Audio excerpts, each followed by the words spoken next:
Welcome to this explainer. Today, we're zeroing in on an absolutely pivotal moment in any medical professional's journey.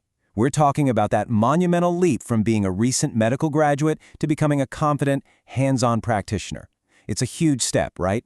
So, we're going to unpack exactly how you cross that bridge and get to practical competence. Okay, let's jump right in. Now, if you're an MBBS doctor, you might actually be asking yourself this exact question today. You spent years hitting the books, you've passed the grueling exams, and you've earned that hard-fought degree. But let's be totally real for a second.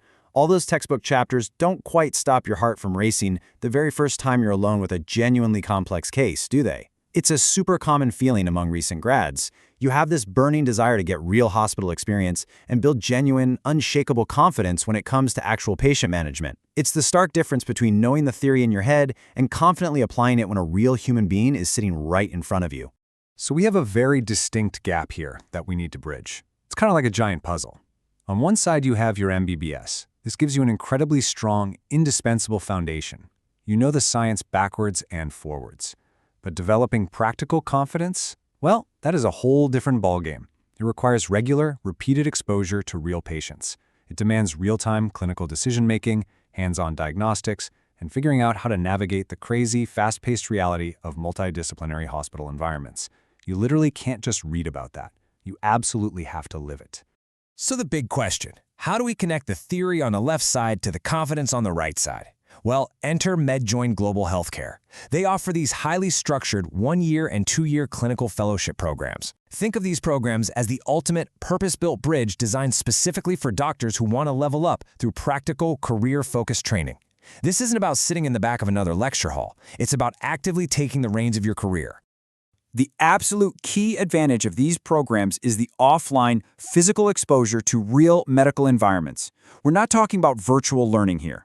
This means getting your boots on the ground in hospital wards, navigating the incredibly high-stakes environment of intensive care units, and managing the daily hustle of outpatient departments and operation theaters.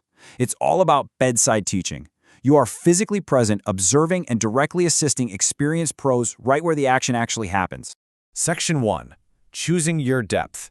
Advanced medical disciplines. There is a staggering breadth of opportunity here to tailor your hands-on training directly to your career goals. Depending on your path, you can immerse yourself in a bunch of advanced disciplines.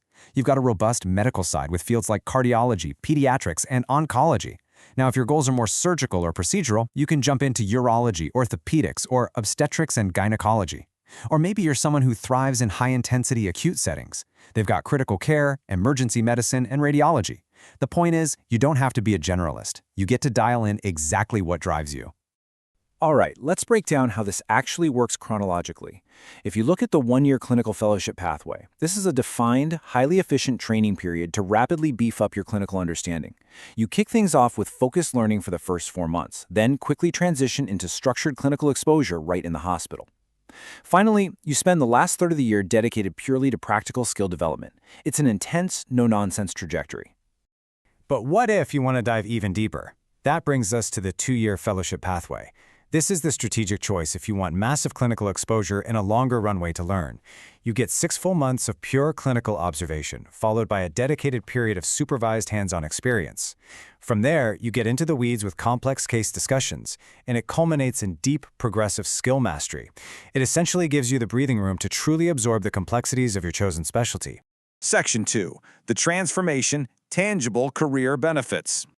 The core engine driving this whole fellowship experience is this dynamic, continuous 4-step loop. Step 1. Learn the specialty-specific knowledge. Step 2. Observe the seasoned professionals applying it in real hospital workflows.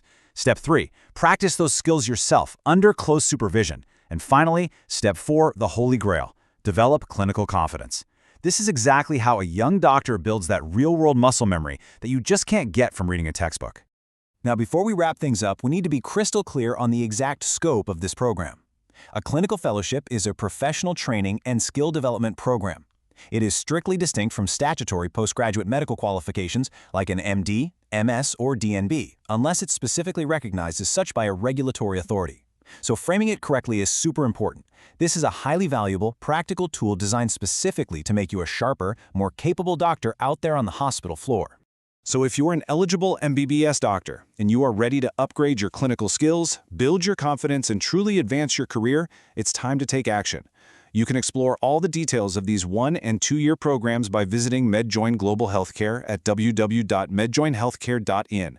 You can also drop an email to info@medjoinhealthcare.in or just give them a call at +91 6370 182504. I want to leave you with this one final thought. Your MBBS is the beginning. Keep learning, keep practicing, and keep progressing. Getting that degree was an incredible, massive achievement, but it was just the starting line.